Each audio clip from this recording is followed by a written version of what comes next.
The first time happened at the parts counter in June of 1975. Paul Mitchell was buying hydraulic hoses for his 1961 Farmall 560, and the John Deere dealer, a man named Steve Carlson, looked at the parts order and shook his head. "Paul, how long are you going to keep pouring money into that tractor? That Farmall is going to cost you your farm." Paul was 42 years old, had been farming 360 acres in Franklin County, Iowa, since he took over from his father in 1968. The 1961 Farmall 560 had been on the farm since his father bought it new in 1961 for $450. 14 years old now, 8,400 hours on the meter, but it ran fine. "Cost me my farm," Paul said. "Steve, I'm buying $37 in hydraulic hoses. How's that going to cost me my farm?" Steve leaned across the counter. "It's not just the hoses, it's the principle. You're farming with 14-year-old equipment. Every breakdown costs you time. Time is money. A newer tractor would be more reliable, more efficient. You're leaving thousands on the table by not upgrading. What would a new tractor cost? We've got a demo 4430 out back, 3 years old, 1 to 200 hours. I can let you have it for $16,500. Your 560 as trade will give you $4,000. You'd finance $12,500 over 5 years at 9%. Payment would be $260 a month." Paul did the math in his head. $260 per month was $3,020 per year. For 5 years, $15,600 total. He'd pay $16,000 for a $12,500 loan. The interest alone was more than his Farmall was worth. "I'll stick with the 560, Paul said. "You're making a mistake," Steve said, writing up the parts order. "That old Farmall is going to break down at the worst possible time. You'll be stuck in the field. You'll lose your crop. You'll lose your farm. I've seen it happen." Paul paid for his hoses and left. That was 1975. The second time happened in March of 1977. Paul came in for a fuel filter. Steve saw him, immediately launched into his pitch. "Paul, I've got a proposition for you. Brand new 4440, just came in, 89 horsepower, sound guard cab, power shift transmission. This machine is everything your old 560 isn't, and I can make you a deal you can't refuse." "I'm not interested, Steve. Just hear me out. $24,000. I know that sounds like a lot, but with your 560 as trade, I'll give you $4,500. You'd finance $19,500 at 10% over 7 years. That's $292 a month. Paul, that's less than $1 per acre you farm. You can't tell me you can't afford that." "Can't afford it and won't take it on are different things," Paul said.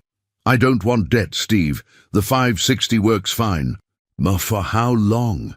That tractor is 16 years old. The transmission could go tomorrow. The engine could blow next week. Then where would you be? You'd have no choice but to buy something, probably at the worst possible time. Better to upgrade now while you're in control, or better to maintain what I have and avoid debt entirely." Steve's frustration was visible. "Paul, you're being stubborn. That old Farmall is going to cost you your farm. I'm trying to help you avoid disaster." "Appreciate the concern," Paul said, "but I'll pass." That was 1977. The third time was April of 1980. Paul needed a starter for the 560. Steve was waiting. "Paul Mitchell, still farming with that antique Farmall, I see. How many times do I have to tell you that tractor is going to cost you everything?" Paul was tired of this conversation. "Steve, I've been hearing this from you for 5 years. The 560 is still running. I'm still farming. Nothing's been lost. Yet. Nothing's been lost yet. But Paul, look around. Economy's booming. Corn's at $3.10 a bushel. Land values are up 15% a year. This is the time to leverage, to modernize, to grow. That 560 is holding you back." "From what?" "From maximizing your potential. Look, I've got a brand new 4640 that just came in, $53,000. Big tractor, big power. With your 560 as trade, call it 5,000, you'd finance 48,000 at 12% over 7 years. $714 a month. Paul actually laughed. $714 a month. Steve, that's my entire profit some months. You want me to commit to that for 7 years? You'd make it back in productivity gains. That 4640 would let you expand, farm more acres, make more money. Or it would lock me into $700 monthly payments that I couldn't afford if anything went wrong. No thanks. Steve's face reddened. Fine. Keep your old Farmall, but when it breaks down and costs you your crop, don't come crying to me. That was 1980. The fourth time was September of 1983. Paul came in for oil filters. The dealership was quieter now. The boom had ended. Steve looked stressed. Paul.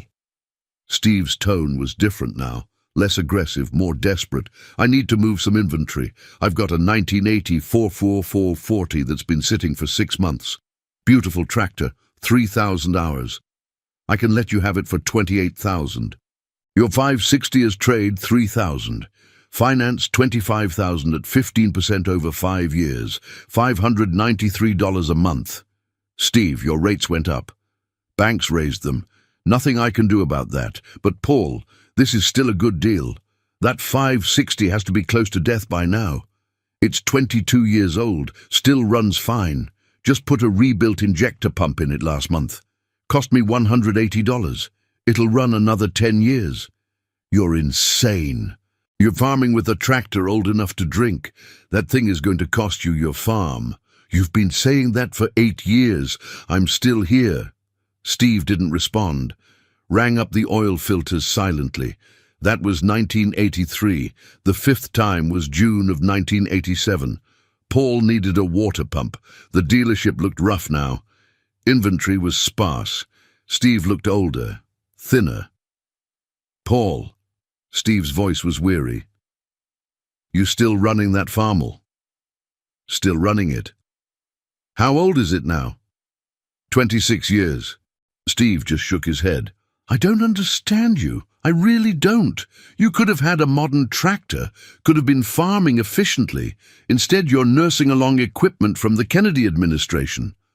And I have no debt, no payments, no bank to answer to. How's the dealership doing, Steve? Steve's face tightened. We're surviving, barely. Lost a lot of customers in the crisis, but we'll come back. Paul didn't respond, just paid for his water pump. That was 1987. The last time was March of 1995. Paul came in for a part, found the dealership closed, a sign on the door, business closed, for parts and service contact yet to implement in Clarion. Paul drove to Clarion, asked about Steve Carlson. Steve? He's working here now, not as dealer anymore.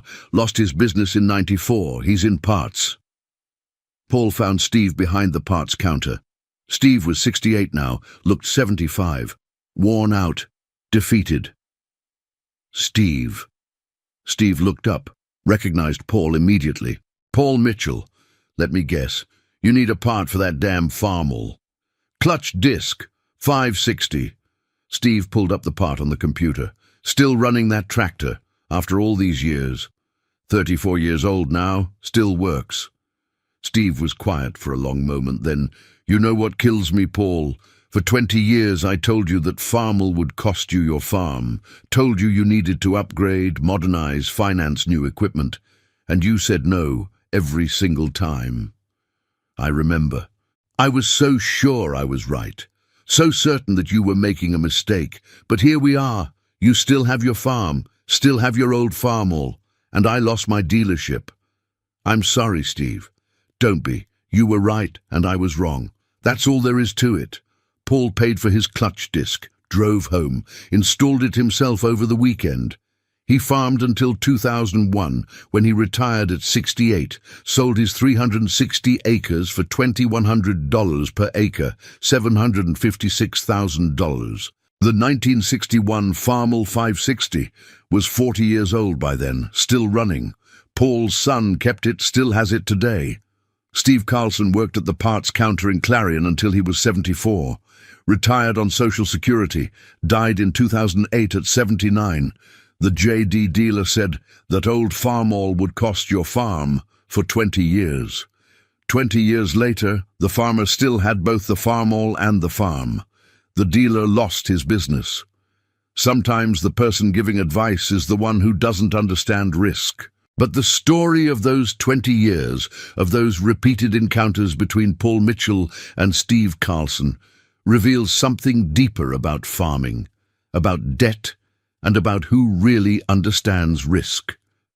When Paul first took over the farm in 1968, he inherited more than just land. He inherited his father's 1961 Farmall 560 and his father's philosophy: own what you have, maintain it properly, avoid debt like poison. His father, Robert Mitchell, had bought the 560 brand new in April 1961 for $4,950 cash, saved for 3 years to afford it.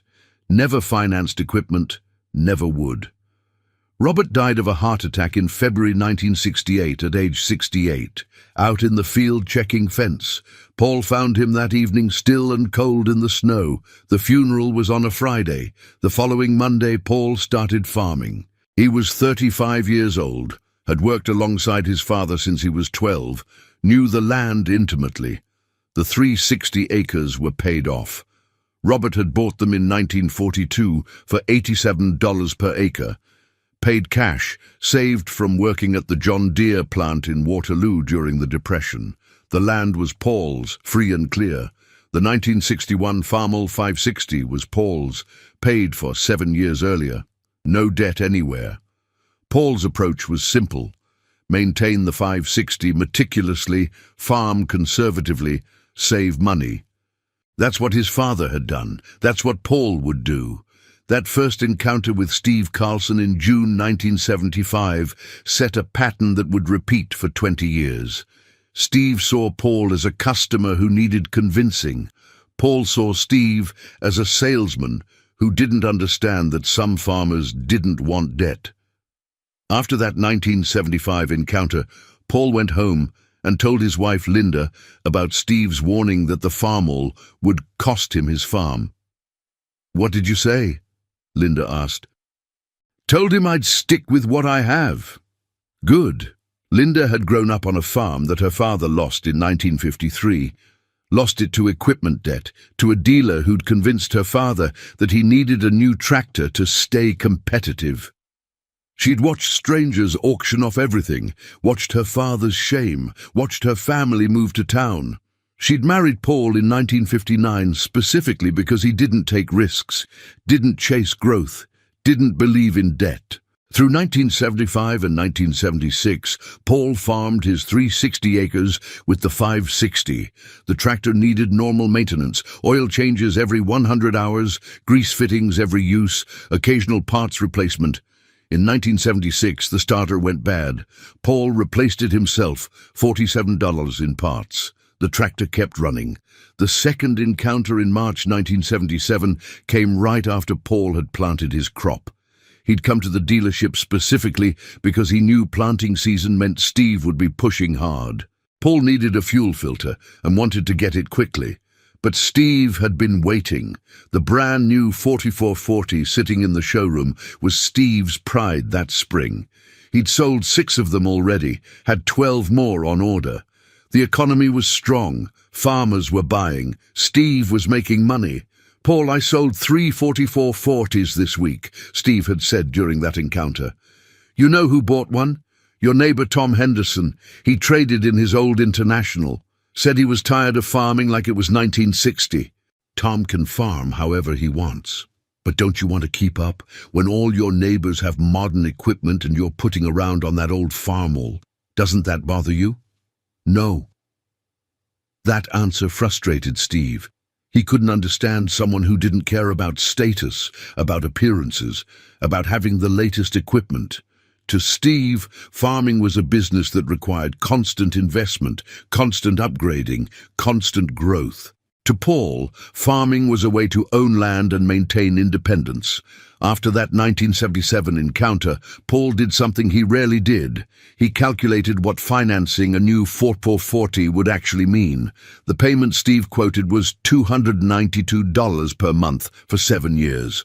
That was $3,504 per year over 7 years, $24,528 for a $19,500 loan. He'd pay $5,028 in interest alone. Paul's total equipment maintenance costs in 1976 had been $284. In 1 year of maintaining his paid-for 560, he'd spent less than 1 month's payment on a new tractor would have been. The math was clear. The decision was easy. Keep the 560. Through 1977, 1978, and 1979, Paul farmed steadily. The 560 needed more maintenance as it aged. In 1978, the clutch wore out. Paul ordered a clutch kit for 108 Indians, spent a Saturday in his shop splitting the tractor, replacing the clutch, reassembling everything. A shop would have charged $400 to $500 for the same work. In 1979, the engine started using oil. Paul pulled the head, found the valve guides worn, replaced them himself, $87 in parts. The oil consumption stopped. Steve's total maintenance costs from 1975-1979, approximately $1,840 over 5 years, averaged $368 per year. His neighbors with new tractors were paying $3,000, $4,000 per year in equipment payments. The third encounter in April 1980 happened right as the economy was peaking. Steve was riding high. The dealership had its best year ever in 1979, sold 42 tractors. Steve personally made $67,000 in commissions, more than Paul grossed farming 360 acres. Steve had genuinely believed in 1980 that Paul was making a terrible mistake.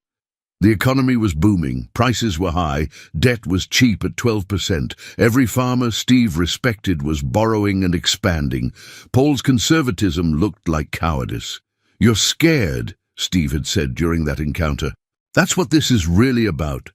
You're scared to take a risk, scared to grow, scared to compete. That's why you're hiding behind that old Farmall."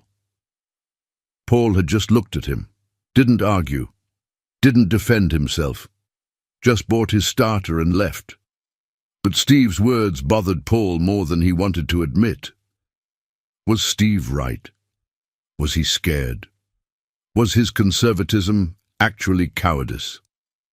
That night, Paul sat at his kitchen table with a legal pad and did calculations. If he'd traded the 560 in 1975 for a 4430, financed $12,500, he'd have paid off the loan in 1980. Total cost with interest, $15,840. But the tractor would now be worth maybe $28,000. He'd have equity. But he'd also have committed to $260 monthly payments for 5 years. If anything had gone wrong, a drought, a price drop, an illness, he'd have been locked into those payments. The 560 gave him flexibility. No payment meant he could survive bad years more easily. Paul decided Steve was wrong. Conservatism wasn't cowardice, it was wisdom. The fourth encounter in September 1983 was different. The boom had ended. The farm crisis was underway. Steve's dealership was struggling. His confident swagger from 1980 was gone, replaced by desperation. Paul had watched the crisis unfold with sadness. Several of his neighbors lost farms.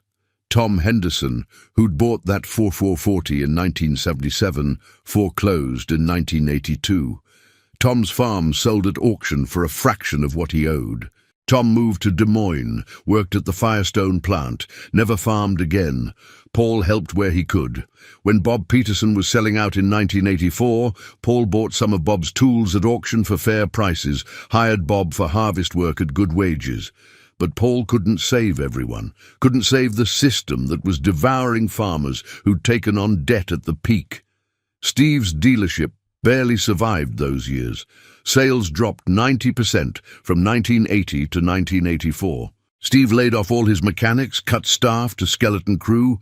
He personally went from $67,000 in 1979 to $14,000 in 1984.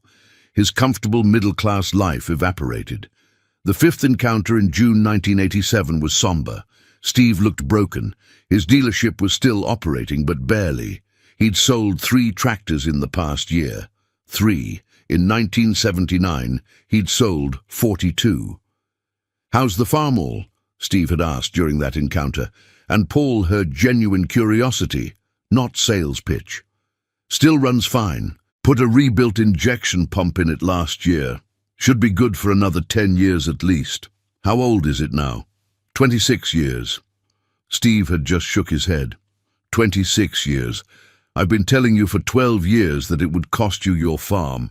But you're still here, and farmers who bought new tractors from me in 1980 are gone. Lost their farms making payments on equipment I sold them. That's not your fault, Steve. Nobody knew what was coming. I should have known. I should have understood that debt is risk, but I believed my own pitch, believed that financing was just a tool, that leverage was smart. I was wrong. Paul didn't know what to say. He'd been proven right, but there was no satisfaction in it. Just sad confirmation that his father's Depression-era wisdom had been correct all along. The years between 1987 and 1995 were quiet for Paul. He farmed steadily, maintained his equipment, saved money.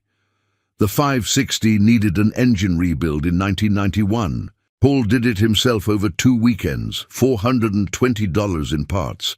The tractor ran like new afterward. By 1995, Paul was 62. The 560 was 34 years old, and Steve Carlson's dealership was closing after 47 years in business. Steve's father had started it in 1948. Steve had taken it over in 1974. 21 years later, it was done. That final encounter in March 1995, finding Steve working a parts counter at someone else's dealership, hit Paul hard. Not because he felt vindicated, because he felt sad.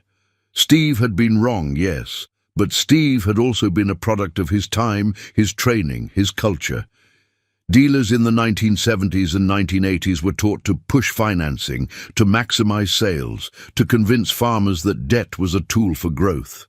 Steve had believed what he'd been taught. He'd believed his own pitch, and when it all collapsed, Steve lost everything while Paul survived. Paul farmed until 2001. By then, the 1961 Farmall 560 was 40 years old. Still ran, still worked. Paul's son David had joined him on the farm in 1995, was learning the operation. When Paul retired, David took over. David kept the 560, even though he also bought more modern equipment. The old Farmall stayed in the shed, maintained, started regularly, used occasionally for light work. It became a symbol, the tractor that everyone said would cost them the farm, that had instead enabled them to keep it. In 2008, Steve Carlson died.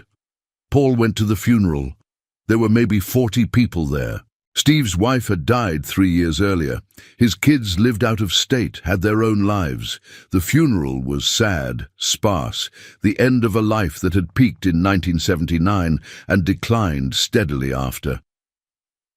At the reception, Paul talked to Steve's son, a man named Mike, who worked in insurance in Kansas City. "Your dad and I had an interesting relationship," Paul said. "For 20 years he tried to sell me new tractors, told me my old Farmall would cost me my farm. I never bought from him." Mike nodded. "Dad talked about you sometimes near the end. Said you were the one farmer who had it right." "He said that?" "Yeah.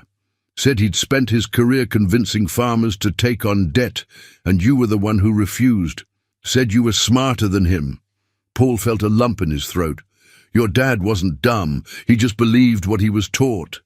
"I know, but it still cost him. Cost him his business, his savings, his retirement. He died working because he had to. You retired comfortable because you could." They talked for a few more minutes. Then Paul left, drove home, went out to his shed where the 1961 Farmall 560 sat. He started it up, listened to the engine run. 47 years old by then, still working. Paul died in 2019 at age 86, At his funeral, his son David told the story of Steve Carlson and the Farmall. For 20 years, the John Deere dealer told Dad that his old Farmall would cost him the farm. Dad kept saying no, kept maintaining that tractor, kept farming debt-free. In the end, Dad retired with $756,000 from selling the land. Still had the Farmall. The dealer lost his business and died working a parts counter. David paused. The lesson isn't that dealers are bad or that debt is always wrong. The lesson is that nobody knows the future. Dad's conservatism looked like cowardice in 1980 when the economy was booming. But it looked like wisdom in 1985 when the economy crashed. The dealer gave advice based on short-term thinking. Dad made decisions based on long-term survival. Dad's thinking won. The 1961 Farmall 560 is still running. David's son, Paul's grandson, uses it occasionally. It's 59 years old now, outlasted the dealer who said it would cost them the farm, outlasted the dealership, outlasted the boom and bust cycles, still there, still working. The JD dealer said that old Farmall would cost your farm for 20 years. 20 years later, the farmer still had both. The dealer lost everything. That's the whole story. But there's more to the story of Paul Mitchell and the Farmall that needs telling. Because those 20 years weren't just about refusing to buy a tractor, they were about a fundamental disagreement about what farming was supposed to be. To Steve Carlson, farming was a business that required growth. You leveraged assets to acquire more assets. You financed equipment to increase productivity, to farm more acres, to generate more revenue. That's what he'd learned at John Deere dealer training seminars. That's what every business consultant preached in the 1970s. Growth equals success. Stagnation equals failure. To Paul Mitchell, farming was a way to own land and maintain independence. The goal wasn't maximum revenue. The goal was security. Own your land. Own your equipment. Own nobody. Survive whatever comes. That's what his father had taught him. Lessons learned during the Depression when debt meant destruction. These two philosophies clashed every time Paul walked into Steve's dealership. Neither man could understand the other. Steve saw Paul as hopelessly conservative, stuck in the past, leaving money on the table. Paul saw Steve as dangerously focused on short-term gains without understanding long-term risks. After that 1980 encounter when Steve called him scared, Paul went home and had a long conversation with Linda about it. "Maybe Steve's right," Paul said. "Maybe I am scared. Scared to grow, scared to take risks, scared to compete." Linda looked at her husband carefully. "Paul, you're not scared. You're careful. There's a difference. Scared means you don't act even when you should. Careful means you don't act until you're sure it's right. You've never been sure that taking on equipment debt was right. That's not fear. That's judgment. But all my neighbors are growing, buying more land, upgrading equipment. Am I holding us back by being too careful? Are we hungry? No.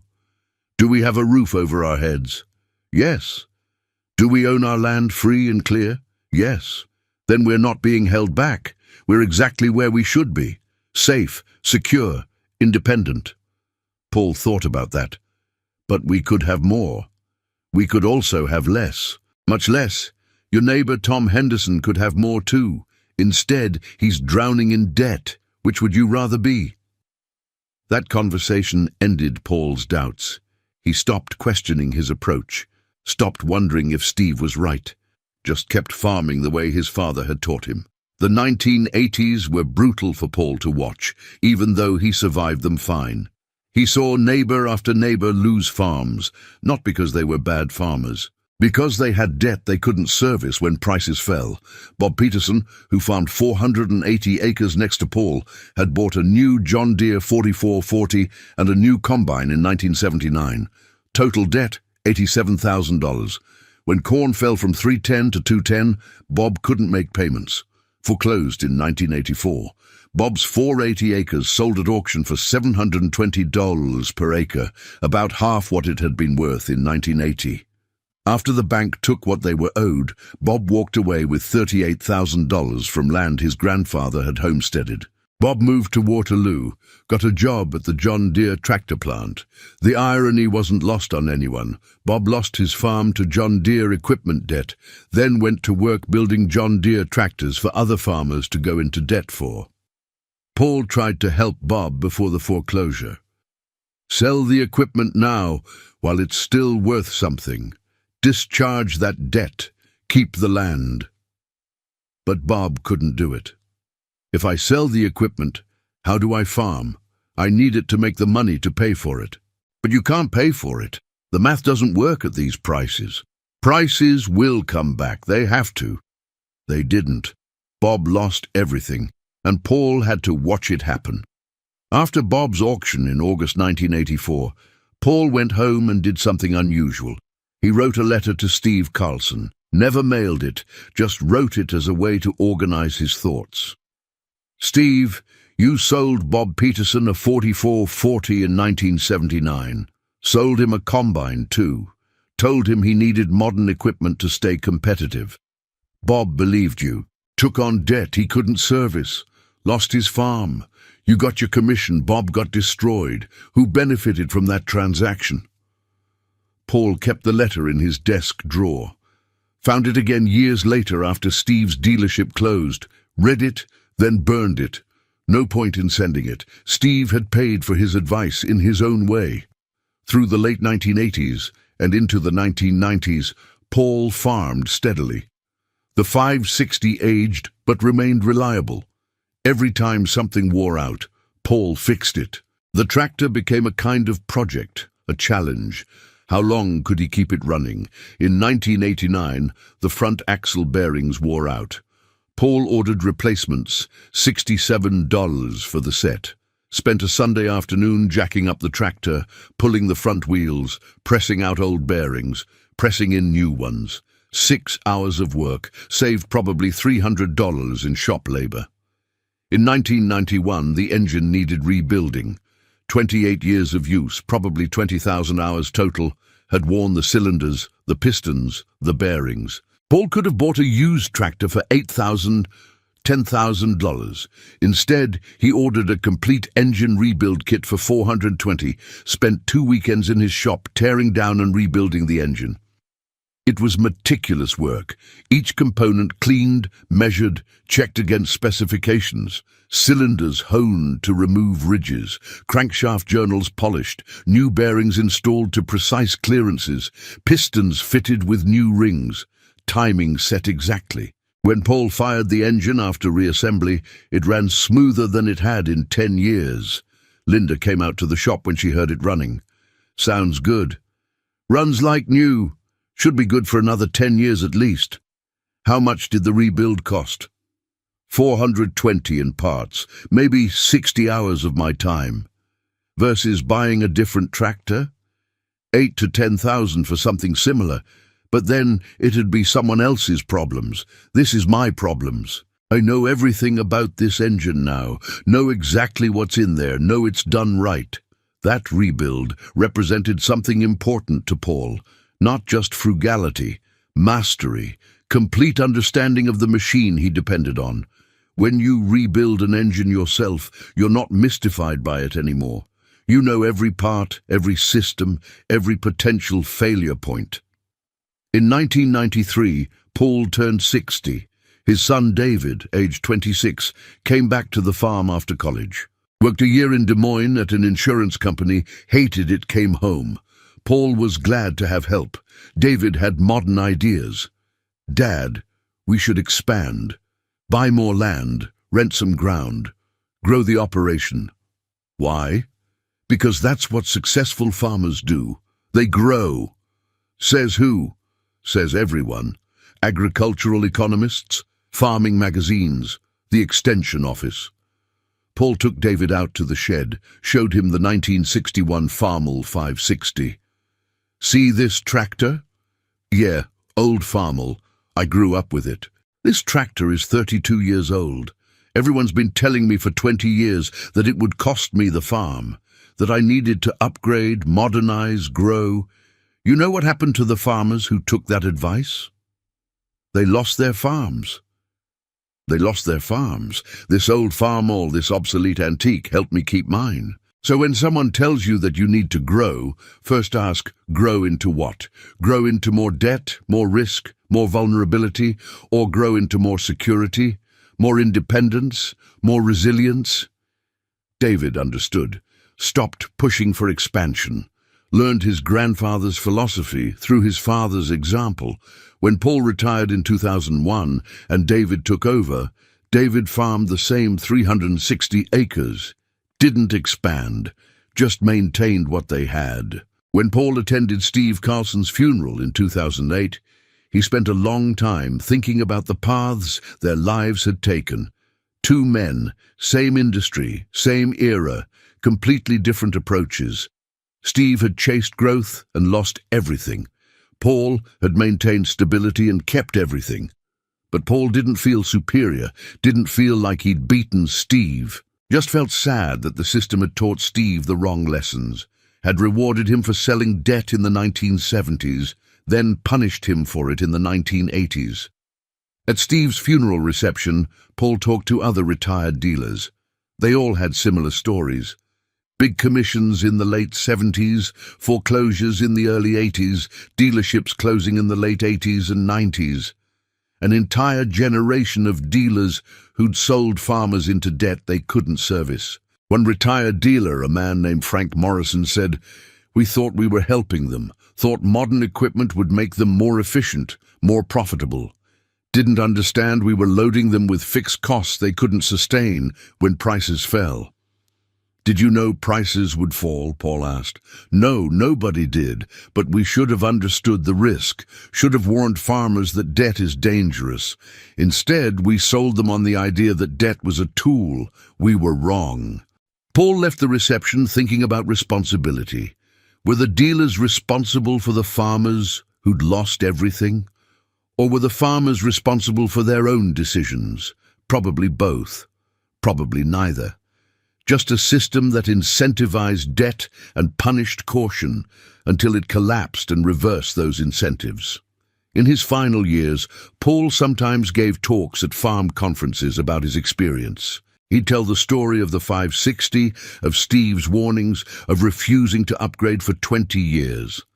"The lesson isn't to never buy new equipment," Paul would say. "The lesson is to never take on debt you can't service if everything goes wrong. If you can afford to buy equipment outright, great. If you have to finance it, ask yourself, can I handle this payment if my income gets cut in half? If the answer is no, don't take the loan." Young farmers would ask, "But don't you need to leverage to grow?" "Only if growth is your goal. If security is your goal, leverage is your enemy. Decide what you're farming for, growth or security, then act accordingly. Just understand that growth is risky and security is boring. Choose consciously." Paul died in March 2019, 2 weeks after his 86th birthday. He'd farmed for 51 years, from 1968 to 2001, retired with $756,000 from land sales, plus substantial savings. Lived comfortably for 18 years in retirement. Died in his own home, in his own bed, debt-free to the end. At his funeral, David displayed the 1961 Farmall 560 outside the church. Still ran, 58 years old, a museum piece that still worked, a symbol of everything Paul had believed in. The pastor, who'd known Paul for 40 years, mentioned the tractor in his sermon. Paul Mitchell was told for 20 years that his old Farmall would cost him his farm.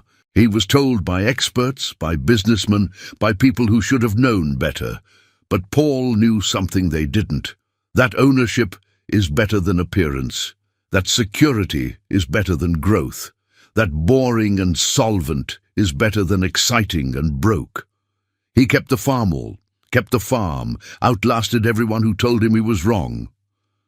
The JD dealer said, "That old Farmall would cost your farm for 20 years. 5 times. 1975, 1977, 1980, 1983, 1987. Each time, Paul said no. 20 years later, Paul still had both the Farmall and the farm. The dealer lost his business and died working a parts counter. One man chased growth and got destruction. One man chose security and got survival. That's the whole story.